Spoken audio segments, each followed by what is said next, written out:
Mix in the Dark. Hey, what's up? It's MaiYang from Mix in the Dark, and it is so good to be back. I feel refreshed and ready to go. Before we begin, I want to give a shout out to Magic Mind for sponsoring this episode. Magic Mind is the world's first productivity drink, and you can check them out at magicmind.co. I am featuring my podcast students in this episode. I gave them a challenge of recording an introduction for Mix in the Dark episodes, and they gladly accepted. Please enjoy. Hello, everyone, and welcome to the Mix in the Dark podcast. I'm Tori. I'm Tu. I'm Leonardo. And I'm Anton. And I'm Nor, and we're the students of Miss MaiYang. We also wanted to give a shout out to the sponsor who donated and supported our class.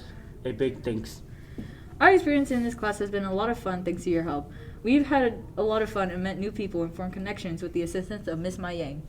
The thing about this class is that it helps you recognize the work environment.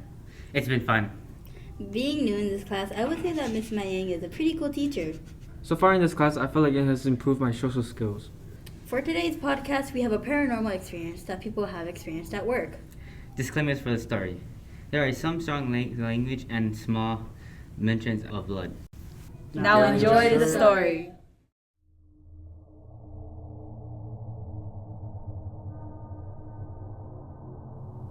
Story 1. I worked at this company after I graduated from high school. Never once have I witnessed anything paranormal at work. I would say that because a lot of the coworkers who have worked here for years have creepy stories to tell about this place. The minority here happens to be Hmong that works at this company. I was not involved with the incidents that took place, but it clears up some of the stories. I'm glad to say that I did not witness any of it. We have a machine that was further away from the rest of the production machines. It was behind the warehouse walls located toward the north side of the building. It was operated by the same person every night. Since it was located further away from the rest, the only noise you hear is the machine itself. We had a coworker named Lo. He was in his mid-40s maybe, not entirely the best employee.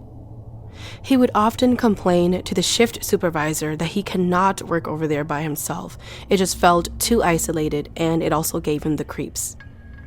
Since the supervisors at the time saw this more like a personal issue and not a production issue, he was ignored. Therefore, he continued to be stationed there. Again, Lo was not a very good employee. I guess you can say he would often run his mouth to the managers about working too hard and wanting a raise, but he was always late to work. In other words, he was just being a whiny person. During break, he would tell everyone that every time he operated the machine, about 10 minutes in, he would feel like he had eyes all over him, and he would often hear faint humming. It cannot possibly be the machines since it makes more of a clicking noise, like tapping the ends of a paper with a pencil on a table. To make matters worse, he explained that it always hummed a tune, almost like the Hmong singing Kutsia. Everyone hearing this was skeptical and they made jokes out of his story. One of them joked that maybe it was a dead ex-girlfriend from Thailand. One of them asked if he was on drugs. Lo would remain quiet and just walk away back to work. It seems off for a guy that talks a lot. Whenever Lo heard this faint humming, he would make his way to the nearby restroom, I suspect to hide or remove himself from the scene. The restroom was about 18 feet away from the machine. One time, Lo got so terrified that he had to leave to go home one day. The commotion that took place that day made everyone during that shift curious. No one really knew what made him leave. The only thing he told everyone the day after was that he got hurt from the machine. Weeks later during break, Lo finally told everyone what had really happened. He told us that he zoned out. When he zoned out, he claimed he saw a lady at the corner of his eye wearing rainbow-colored clothing, and while in that trance, he kept moving his hand closer to a moving machine part. He ended up cutting himself. This snapped him back to reality. He looked around and saw no one and nothing except a pool of his own blood. Then he felt a heavy presence behind him, and it made him feel very weak. It smelled a terrible stench, and it made him nauseous. What terrified him even more was that after he rushed to the restroom to tend to his wound, both the present supervisor and him heard the toilet seat slam against the bowl when no one else was in the restroom. The company went through security footage soon after he returned. The human resource team and Lo both looked at the footage. This all happened at approximately 8 p.m. What they saw in the footage spooked everyone. In the footage, you see Lo zoned out, like he said. He had his arms out, slowly edging toward the dangerous part of the machine. Right when he was about to get hurt, a moth or bug blocked the camera view. This startled the human resource people. Lo ended up leaving work permanently weeks later. No one knew why he left. The old man that was close to Lo at work said he had an ex-girlfriend in Laos or Thailand that passed away back when they were still living in the refugee camps. Her name was Gambao, which translates to moth and Hmong. It was such a coincidence that a moth also flew into the camera's lens at a very critical moment. The older folks gossiped that maybe he did something sketchy when he was younger with her. They suspected a blood promise. A blood promise is called haon chate in Hmong. Basically, what happens is you drink a drop of each other's blood. When you do this, you are making a promise and sealing the promise together. Usually when Hmong folks do this, the promise is to stay together forever. What ends up happening is if one of them passes, the one who passed away always tries to come get the other one. I was a material handler at the time, and one of my tasks was to walk around and hand off materials to operators that worked at the machines. Since he operated the machine toward the north side of the building by himself, I saw him every time I made my way to the warehouse. I remember Lo would always try to get me to stay with him, engaging in long OG lectures or conversations about Thai gambling and how it worked. He must have wanted company or just someone to stay with him, which explains a lot. This guy was probably scared to be alone. Story 2. I had this coworker who worked the night shift hours. We're going to call him Ricky for storytelling purposes. He was an older man in his late 40s, and even though he was older, he thought he was a big shot. Because he was a machine mechanic, he thought he held authority during work and often talked down to others. I had a few runs with him personally before. He is not a nice guy. One time, Ricky was casually joking to another coworker about how ghosts and demons are a fraud and they do not exist. He challenged it and said out loud that if they did exist, that he wanted them to appear for him and then help him pay for some of his mortgage. The other coworker told him not to say that even if he did not believe in ghosts. You shouldn't talk bad about them. We have a break room with long rectangular windows by the door going outside.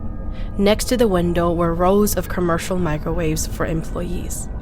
Ricky usually goes to break at 2 a.m. Ricky heated up his food like normal and sat down like normal in the area that he usually takes a break at. Right upon sitting, all of the microwaves started beeping all together. Then he noticed what looked like a car light glare by the window. Choosing to shrug it off, he continued to eat. Finally, curiosity got the best of him, so he stood up to go investigate.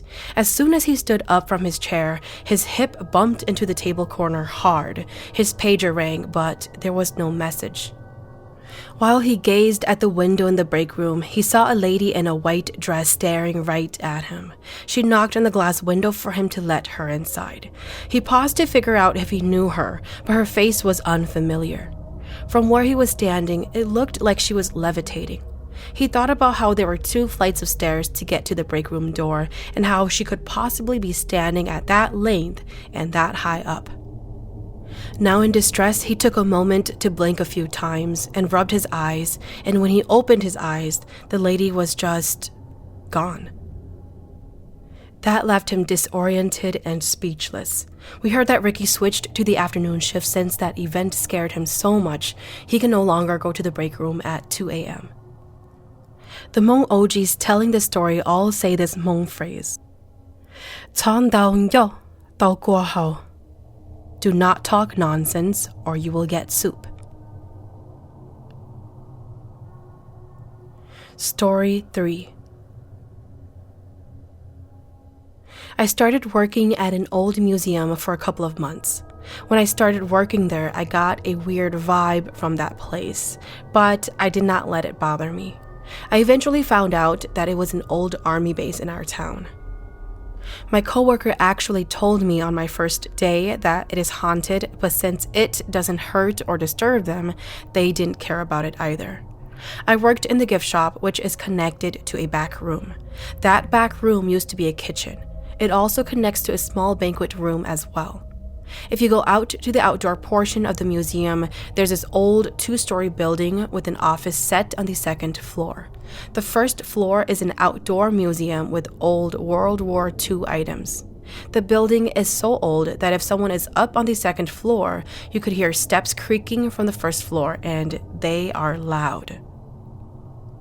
Here's my first encounter. It was my 3rd week working there alone in the morning. Every morning, I would go to the garage to get the golf cart out and park it under the tree. Then I would go into the indoor museum. During this entire process, I am alone the entire time. My supervisor and the accountant do not show up until around 8:30. It was exactly 8:15 when I went to open up the indoor museum. All employees have to go through that door because it is the way in. As you go in, there is this long hallway right in front of you, stairs to the second level on the left, and bathrooms to the right. I was turning on all the display lights and unlocking the doors. That was when I heard creaking upstairs, as if someone was walking around. It was coming from my supervisor's old workroom. No one was up there since I was the one who turned the alarm off for the building. Growing up, I've always been superstitious about things like this, especially because my grandpa is a shaman. So I ran out as fast as I could and went back to the gift shop. That was when my supervisor came in. I told him what happened, and he told me, "You're fine, the building is old, and if there is something, it won't hurt you because it has never bothered us." I also told my coworker about what happened that morning when we were changing shifts, and he told me, "Yeah, that's normal, but don't get so paranoid." He laughed it off while I'm standing there laughing as well, so I don't seem like a scaredy cat, but deep down, I was scared to death. When I got home, my grandparents were over, and I told my mom about what happened. She told my grandpa to make me a bracelet to protect me. After I got the bracelet, I felt a lot better. This is my second encounter. It was around December, and this was when it got darker earlier. I was working a closing shift. There weren't a lot of customers since it was getting colder. I was hanging up our new shirts and putting new toys out on the shelves when I heard someone whispering my name. I didn't mind it since I was in the zone and it was whatever. I then went to the back where the old kitchen used to be to get more toys. That was when I heard my name whispered again, but it sounded like my supervisor, and it was coming toward the back of the banquet room. I was so scared that I stood there and started tearing up. My heart was beating so fast. Then I rubbed my eyes to dry up my tears, and I swear I saw a black shadow zoom past the banquet room door. Then I ran and closed the door and sat in this corner behind the register and waited for my supervisor to come in and to give me my 10-minute break. I didn't tell him what happened because I knew that he would just tell me that it's nothing, but I knew it was something. My coworkers even told me they've seen and heard things as well, especially in that banquet room and in that area that used to be the kitchen. This is my third encounter. It was 7 a.m. and it was still dark out. The sun was not up until 8:30 or 9 when I went in for work. We were having a big event that day at work. When I got there, all the other employees were also there and everyone was preparing for the day. My supervisor was in the gift shop in the back, making sure we have enough items to put out and enough items for backup just in case, because this was a really big event. When I was in the gift shop, I could see him through the door counting the items. I went out to get signs. I expected to still see him working in the back, but he was no longer there by the time I came back. I then heard footsteps to where he was, so I thought that he was just still checking. I didn't think too much and continued my work. I was wiping down the doors and display cases in the shop when I suddenly heard him, or thought I heard him say, "Lisa, can you come here?" I went to the back where I thought he was. Come to find he was no longer there, so I kept looking for him. As I was looking for him, he came in walking from the opposite side of the shop. When I realized what happened, I froze and started to panic. He asked me if I was okay, and I lied, of course, since I knew that he had a lot on his plate at the moment. After that, everyone started to roll in. When I went home that day, I told my parents and grandpa, and they told me to be brave since it knows that I am afraid. It can sense the fear coming from me, and so that's why it shows up or make its presence known to me more than my coworkers. Story 4. I started a new job in the beginning of January 2022. This would be my second job I've ever had. I worked until midnight. It didn't take long before I started noticing strange things happening at work. It must have been a new environment or my anxiety, I'm not sure. The area I worked at was this newly built warehouse that was constructed in 2016. This building is equipped with motion-censored lights. The lights will turn off when there are no movements within a 30-minute time frame. Because I was new, I learned it the hard way. It startled me my first time. I am the only person who worked in the warehouse after 3:30 p.m. And this place, it gave me the goosebumps because I always felt like there were eyes on me.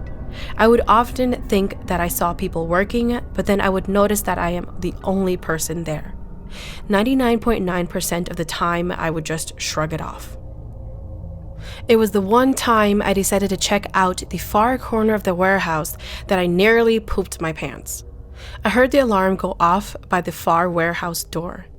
The team that worked in the morning happened to have a paper cutout of Kevin McAllister from Home Alone placed along that side of the building. I walked and turned around from the aisle and stumbled upon a dark figure at the end of the aisle. My mind was going crazy. I remember thinking, nope, I'm done. I finally saw some scary stuff that I wish not to see, and this is it. I was so scared that I actually screamed.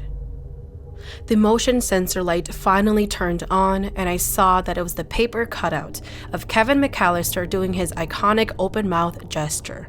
I was so embarrassed and angry, I stormed off and went back to working. And then later I laughed about it. The reason why the alarm went off was due to people working on the roof, and the alarm was later turned off by the supervisor. You must have been expecting a scary story. I guess darkness can create things in your mind and influence your imagination to spin wild when you least expect it. Thank you for listening to Mix in the Dark. I am your host, MaiYang. Mix in the Dark is available on Spotify, Apple Podcast, or wherever you listen to your favorite podcast series. If you have a story that you would like to share, please send it to myxinthedark@gmail.com. If there's a story that you really enjoyed, feel free to hit up my tip jar on Venmo. Just search Mix in the Dark on the business tab.